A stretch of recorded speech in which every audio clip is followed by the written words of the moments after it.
Muy buenas, bienvenidos una semana más al podcast de Café y Hierros. Hoy voy a hablar acerca de lo más importante para perder grasa y para eso vamos a repasar algunos de los errores más habituales, cómo hay que balancear una dieta para conseguir este objetivo, cuál es el porcentaje graso saludable tanto en hombres y mujeres y el papel de algunos suplementos en todo este proceso. Ya sabes, como siempre, antes de nada, te recuerdo que en lifters.es tienes la newsletter totalmente gratuita en la que cada semana comparto más contenido vía email.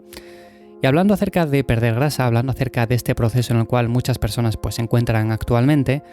hay que primero aclarar algunos de los errores más frecuentes de las personas que no terminan de conseguirlo nunca.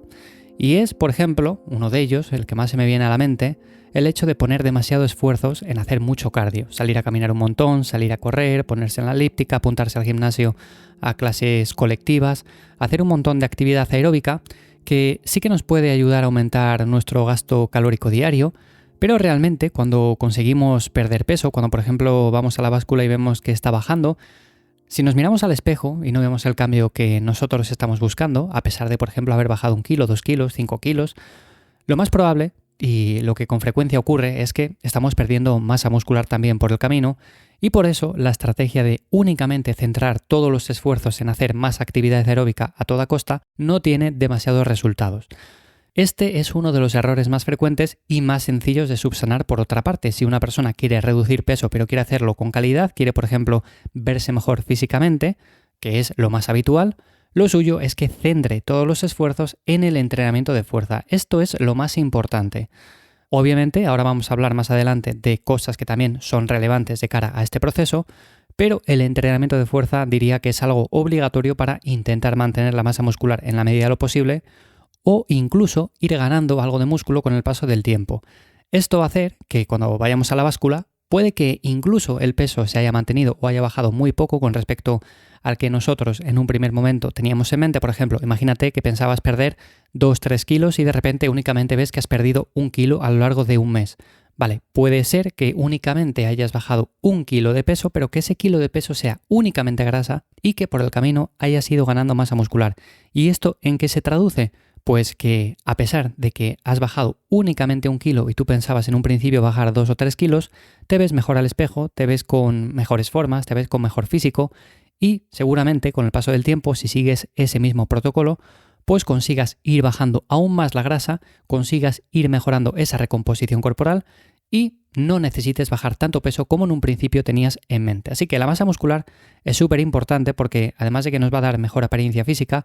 va a hacer que este proceso sea mucho más eficiente, que no perdamos el músculo que ya tenemos de origen por el camino y que únicamente o en su mayoría perdamos masa grasa, que es básicamente lo que realmente nos debería de interesar. Este es el error más frecuente, únicamente centrar todos los esfuerzos en hacer cardio, en hacer más caminatas, en por ejemplo salir a correr, salir en bicicleta, clases colectivas, este tipo de cosas que aumenta un montón nuestro gasto calórico diario, pero que no hace que perdamos más grasa, sino que hace que perdamos grasa, en parte, también agua y masa muscular, que esta debería ser prioritaria mantener.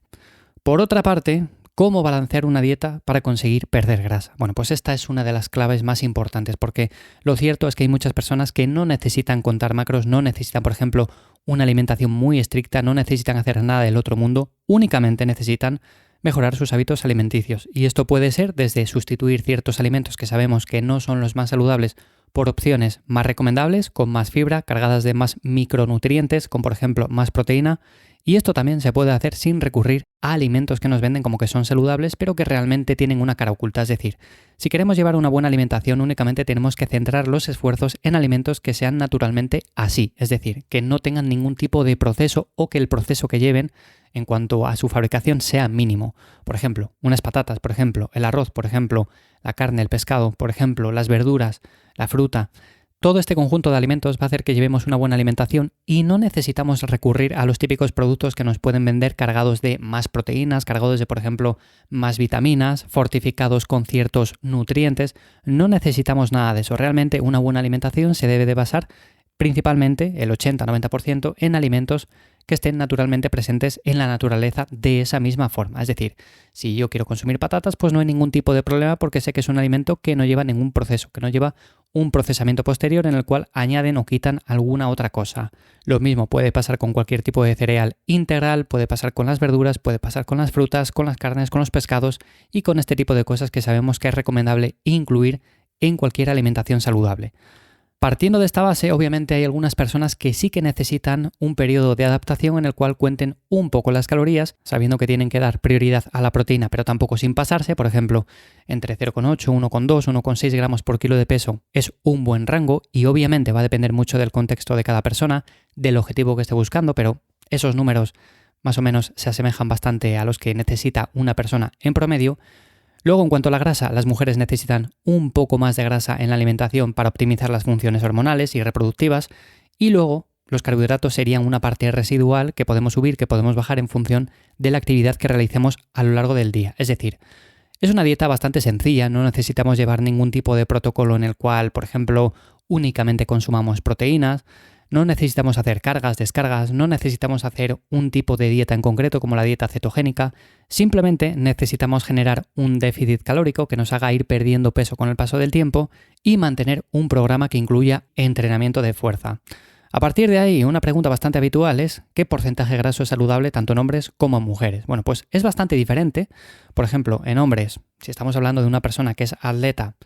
un porcentaje graso bastante habitual se encuentra entre el 8 y el 12%, y una persona que entrena frecuentemente, que tampoco quiere mantener un porcentaje relativamente bajo, que no necesita, por ejemplo, contar las calorías, no necesita fijarse mucho en el tema de la alimentación en cuanto a que es bastante flexible, estaríamos hablando de entre un 12-14%, incluso un poco más. Si hablamos de mujeres, por ejemplo, podemos diferenciar a personas que son también atletas y estarían en un rango de entre el 14, el 16, 18% de grasa. Si hablamos de mujeres que únicamente entrenan en el gimnasio de manera recreacional, tampoco necesitan contar las calorías y no quieren verse con un porcentaje graso relativamente bajo porque no son atletas y no se dedican profesionalmente a ello, pues subiríamos un poco esos números y estaríamos entre el 18 y 20%. Estos serían los números saludables tanto en hombres como en mujeres y obviamente las mujeres siempre van a necesitar un poco más de grasa corporal, principalmente, como digo, para mantener bien esas funciones hormonales y reproductivas.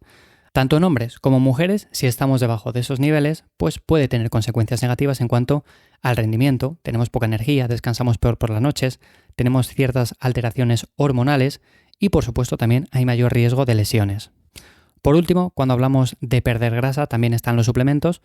Muchas veces se recurre a ellos como la última solución porque no somos capaces de perder peso, porque no sabemos qué hacer para conseguir el cambio físico que estamos buscando. Y os tengo que comentar lo siguiente, los suplementos es verdad que son un buen complemento en algunos casos, como pueden ser la creatina para mejorar un poco el rendimiento, para mejorar un poco la ganancia de masa muscular, la cafeína para activarnos un poco más antes del entrenamiento, para mejorar un poco la pérdida de grasa.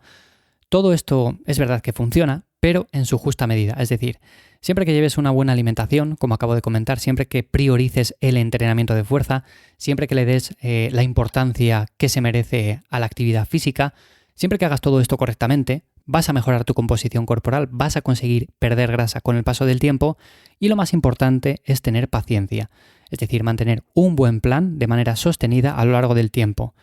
¿Cuál es el error más frecuente de muchas personas y por lo cual siempre se fijan en ciertos suplementos o siempre buscan la pastilla milagrosa? Bueno, pues básicamente, como digo, hacer mucho cardio, comer de manera desestructurada, tener mucha prisa en cuanto al cambio físico que quieren conseguir y además todo esto llevando a cabo una planificación con muy poca adherencia. Es decir, en el momento que conseguimos el cambio que estábamos buscando, lo primero que no nos vamos a ver exactamente como queríamos porque hemos perdido masa muscular por el camino.